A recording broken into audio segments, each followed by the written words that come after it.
Halo semuanya, perkenalkan nama saya Citra Sari Simangulang. Saya dari Prodi Pendidikan Matematika Cohort 2022. Pada video saya kali ini, saya akan membahas tentang pergeseran nilai tradisional, yaitu child free. Selamat menyaksikan. Banyak anak, banyak rezeki. Ini merupakan suatu ungkapan yang cukup familiar bagi kita, secara khusus di Indonesia. Dulu, memiliki banyak anak dianggap sebagai kebanggaan, kekuatan ekonomi, bahkan bagian dari identitas budaya.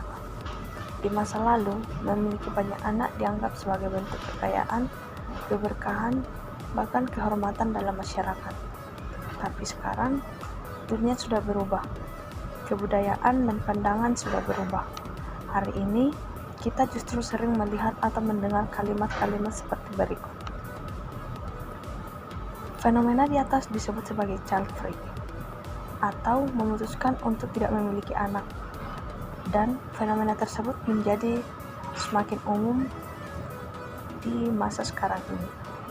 Dan bagi sebagian orang, ini bukan hanya pilihan pribadi, tapi menjadi suatu bentuk ekspresi hak asasi manusia. Apa itu child free? Child free merupakan pilihan hidup orang dewasa untuk memilih tidak memiliki anak, baik secara biologis ataupun adopsi, meskipun mereka memiliki kemampuan biologis untuk melakukannya.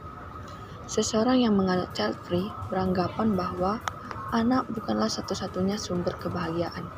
Masih banyak hal lain yang bisa mereka lakukan untuk mendapatkan kebahagiaan, sehingga memilih untuk tidak memiliki anak bukanlah sesuatu hal yang salah. Menurut orang-orang yang menganut child free, memiliki anak merupakan hak pribadi setiap manusia dan tidak memandang perbedaan baik usia, ras, dan lingkup sosial.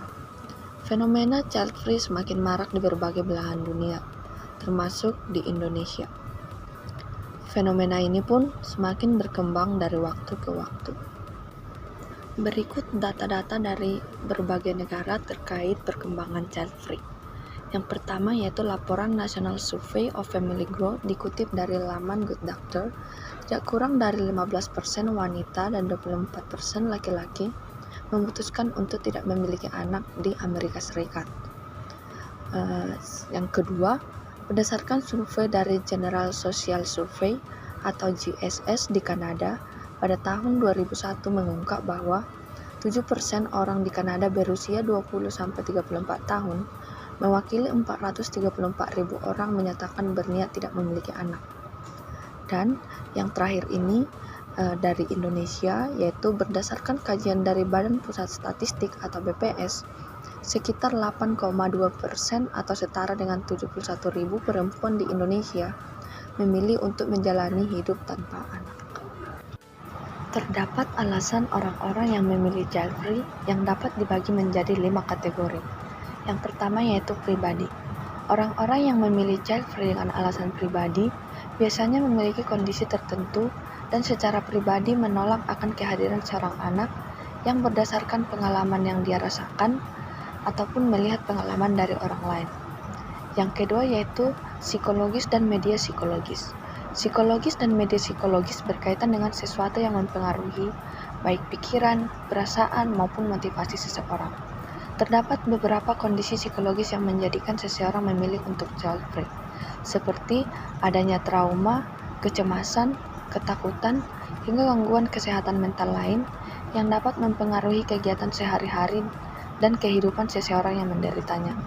Kondisi psikologis yang terjadi terhadap seseorang yang memilih untuk child free biasanya karena adanya rasa trauma, cemas akan masa depan sang anak, dan merasa bimbang saat nanti menjadi orang tua. Dan ada juga alasan seseorang yang memilih child free dikarenakan oleh kondisi medisnya. Kondisi psikologis lebih mengarah kepada alam bawah sadar seseorang atau psikis, sedangkan kondisi medis adalah bentuk gangguan dalam fisik seseorang yang menyebabkan seseorang tersebut menjadi child free. Yang ketiga yaitu ekonomi. Ekonomi merupakan salah satu faktor yang menjadikan orang-orang memilih untuk tidak memiliki anak. Hal tersebut karena dalam mengurus anak, merawat anak, dan memberikan kelayakan hidup bagi sang anak merupakan tanggung jawab dan merupakan kewajiban yang sangat besar bagi orang tua.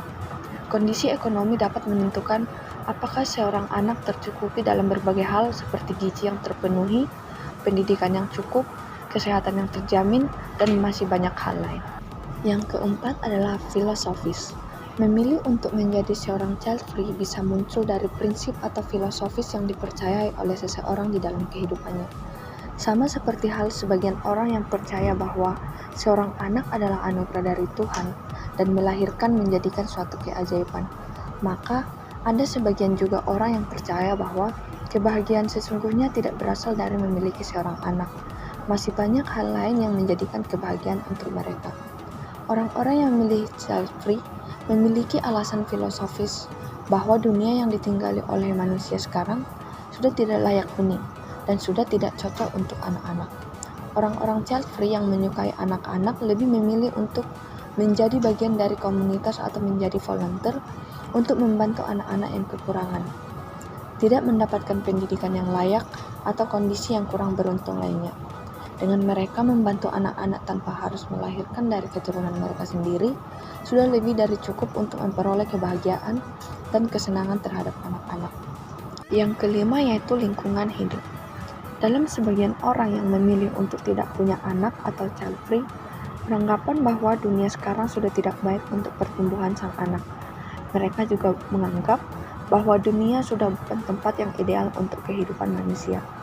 Kondisi lingkungan menjadi salah satu bahan pertimbangan bagi beberapa orang yang memilih child free, sebab bagi mereka melahirkan manusia di tengah kondisi bumi yang sangat tidak baik sama saja membiarkan generasi selanjutnya hidup dalam kesusahan dan kesengsaraan. Selain itu, ada juga alasan kenapa orang melakukan child free. Yang pertama yaitu pengaruh budaya barat. Pengaruh budaya barat juga memainkan peran penting dalam penyebaran fenomena child free di Indonesia. Melalui media sosial dan interaksi dengan budaya luar, pandangan tentang child free menjadi lebih dikenal dan diterima oleh sebagian masyarakat Indonesia, terutama generasi milenial dan generasi Z. Mereka semakin terbuka terhadap pilihan hidup yang lebih individualistis dan mandiri. Yang kedua yaitu peran feminisme. Peran feminisme dalam mendukung hak dan kebebasan wanita untuk menentukan jalan hidupnya juga tidak bisa diabaikan. Perspektif feminis di Indonesia mendukung pilihan seorang wanita untuk tidak memiliki anak sebagai bagian dari hak asasi wanita. Hal ini memberikan dukungan moral dan sosial bagi wanita yang memilih child free, membantu mengurangi stigma negatif yang sering melekat pada keputusan ini. Sekarang kita akan membahas tentang sejarah atau perkembangan child free hingga sampai di Indonesia. Sejarah child free dimulai di Eropa, sehingga sebenarnya pilihan akan kebebasan untuk tidak memiliki anak adalah budaya orang barat yang kemudian diadaptasi atau ditiru oleh masyarakat Indonesia. Pada mulanya, child free merupakan hal yang lazim terjadi di pedesaan Eropa sekitar awal tahun 1500-an, yang pada saat itu tidak ingin memiliki anak karena sedang fokus berkarir dibandingkan harus menikah muda, sehingga sudah menjadi kebiasaan perempuan pada zaman itu di pedesaan Eropa. Namun, child free memiliki perbedaan arti di masa lalu, karena pada saat itu, child free menjadi pilihan seorang wanita yang tidak ingin membesarkan seorang anak, baik wanita itu sudah menikah ataupun belum. Hal ini cenderung bertahan lama hingga pada tahun 1800-an di Eropa dan Amerika Serikat memasuki era industri, di mana pada saat itu industrialisasi dan pertumbuhan ekonomi berkembang sangat pesat, dan kebanyakan perempuan juga ikut andil masuk ke dalam industri, yang akhirnya para wanita merasa lebih nyaman hidup sendiri karena standar kehidupannya lebih baik jika dibandingkan dengan sambil mengurus anak. Sekalipun para wanita industri sudah menikah, mereka tetap tidak goyah dalam mengambil pilihan child free. Seiring berkembangnya zaman, child free sudah menjadi budaya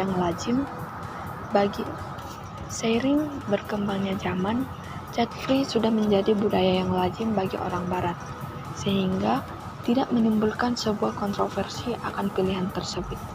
Sepanjang sejarah, tren child free ini naik turun sesuai dengan angka kelahiran di tiap negara. Namun, jika angka kelahiran memuncak, hal itu bisa diatasi dengan alat kontrasepsi, sehingga tren child free mulai meningkat kembali hingga sekarang di Barat. Namun, berbeda dengan di Indonesia, pilihan child free pada zaman dahulu jarang, bahkan tidak ada sama sekali. Hal ini dikarenakan masa industrialisasi dan pandangan masyarakat yang berbeda tentang memiliki seorang anak. Jika di Barat pada zaman dahulu para wanita sibuk berkarir hingga tidak ingin mempunyai anak, di Indonesia justru kebalikannya. Masyarakat Indonesia menganggap bahwa banyak anak banyak rezeki. Pemikiran banyak anak banyak rezeki dimulai pada tahun 1830 sampai 1870-an. Di masa Indonesia dijajah oleh bangsa Barat, yaitu tanam paksa. Pada kurun waktu tersebut, masyarakat pribumi diperbudak untuk menanam tanaman agroindustri seperti tebu dan kopi. Adanya sistem tanam paksa menghadirkan pikiran masyarakat pribumi untuk menambah banyak keturunan, agar dapat membantu orang tuanya bekerja. Karena semakin banyak anak, maka semakin banyak pula tenaga kerja yang akan dihasilkan. Kemudian, keuntungan yang diperoleh juga semakin banyak.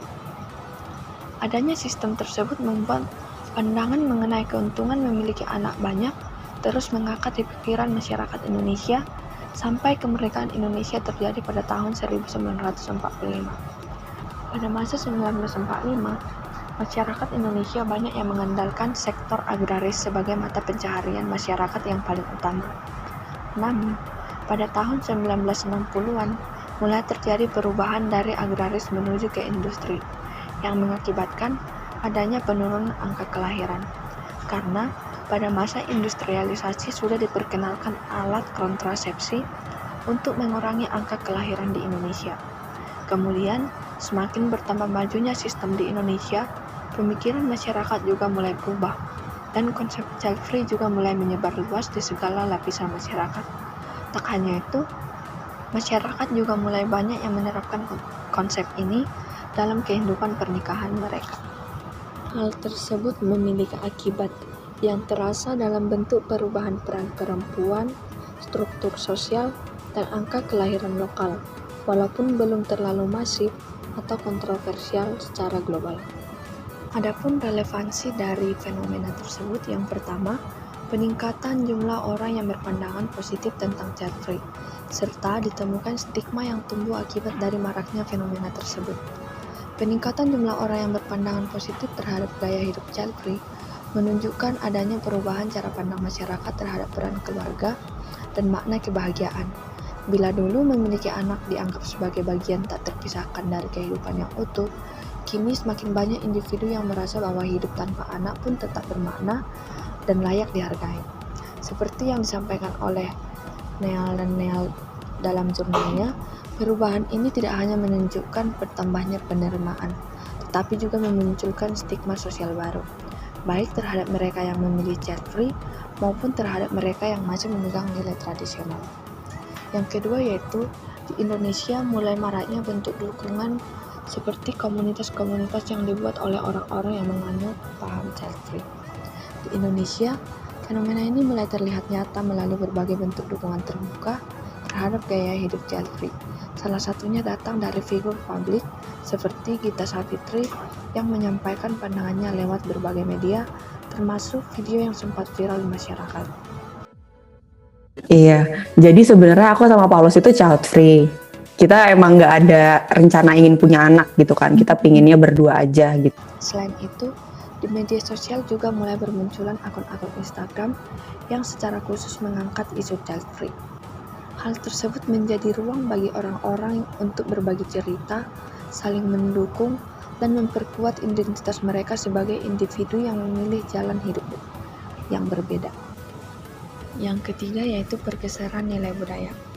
Perkembangan yang sudah dipaparkan tadi, ini menandai adanya pergeseran nilai budaya, di mana keputusan untuk tidak memiliki anak tidak lagi dipandang sebagai penyimpangan, melainkan sebagai ekspresi kebebasan individu. Hal ini membawa kita pada refleksi yang lebih dalam tentang nilai-nilai apa yang ingin kita pertahankan, dan bagaimana cara kita membangun masyarakat yang tetap saling menghargai dalam perbedaan. Adapun signifikansi dari fenomena tersebut terhadap Indonesia, yang pertama, penurunan angka kelahiran atau birth rate. Penurunan angka kelahiran dapat menyebabkan berkurangnya jumlah generasi muda di masa depan, yang pada gilirannya dapat mempengaruhi dinamika ekonomi dan sosial negara. Berdasarkan data yang diperoleh, menunjukkan bahwa angka kelahiran di Indonesia mengalami penurunan sejak tahun 2020. Berdasarkan data pada Badan Pusat Statistik atau BPS, angka kelahiran di Indonesia pada tahun 2020 adalah 4,69 juta dan terus menurun setiap tahunnya hingga pada tahun 2023, angka kelahiran di Indonesia menjadi 4,62 juta. Penurunan ini mencerminkan perubahan preferensi keluarga Indonesia yang mulai lebih memilih keluarga kecil atau bahkan tidak memiliki anak sama sekali, yang menunjukkan adanya pergeseran dalam pandangan terhadap struktur keluarga tradisional. Selain itu, hal ini juga berdampak pada keinginan individu untuk hidup melajang atau tidak ingin menikah. Jumlah individu yang memilih untuk hidup lajang juga meningkat secara signifikan.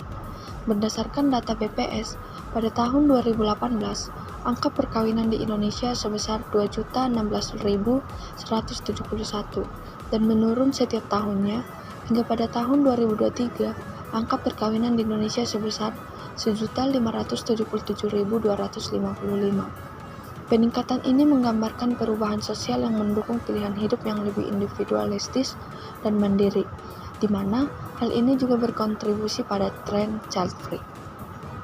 Signifikansi yang kedua yaitu dampak jangka panjang dari fenomena child free terhadap struktur demografis dan sosial di Indonesia dapat menjadi signifikan, di mana untuk mengatasi tantangan ini, Indonesia perlu meningkatkan kualitas pendidikan dan pelatihan untuk memastikan bahwa sumber daya manusia yang ada memiliki keterampilan dan kompetensi yang memadai untuk mendukung pertumbuhan ekonomi. Fenomena child free memang hal yang tak bisa kita abaikan. Ini bukan hanya sekedar tren, tapi bentuk nyata dari pergeseran kebudayaan dan perubahan cara pandang manusia terhadap keluarga, kebebasan, dan juga tanggung jawab. Kita dapat melihat bahwa keputusan untuk tidak memiliki anak sering didasarkan pada hak individu, dan dalam konteks hak asasi manusia, pilihan itu patut dihormati. Namun, sebagai orang Kristen, kita dipanggil untuk melihat lebih dalam, bukan hanya soal hak, pilihan, pencapaian, kebebasan, atau kesenangan, tetapi juga soal makna hidup menurut kehendak Tuhan. Sebagaimana dalam Kejadian 1 ayat 28, Allah memerintahkan manusia untuk beranak cucu dan memenuhi bumi. Walaupun di dalam kita menjalankan kehidupan pelayanan kita kepada Tuhan, kita tidak harus menikah. Ada juga orang-orang yang dipanggil hidup tanpa anak. Tapi terlepas dari itu semua, yang paling penting adalah bagaimana motivasi kita. Apakah motivasi kita benar untuk memuliakan namanya dan seturut dengan firman-Nya, atau motivasi kita hanya dari diri kita sendiri dan untuk kesenangan diri kita sendiri. Child free tidak selaras dengan kehendak Allah bagi dunia ini, sebagaimana firman Allah dalam Kejadian 1 ayat 28 yang memanggil kita untuk beranak cucu dan memenuhi bumi. Selain itu, child free juga memiliki dampak jangka panjang, yaitu bukan hanya soal berkurangnya jumlah anak, tapi mengubah struktur masyarakat dan ekonomi Indonesia secara mendalam. Jika tidak diantisipasi dengan baik, fenomena ini bisa menimbulkan tantangan serius, terutama dalam mempertahankan keseimbangan populasi, produktivitas, ekonomi, dan stabilitas sosial. Demikian yang bisa saya sampaikan, semoga bermanfaat. Terima kasih.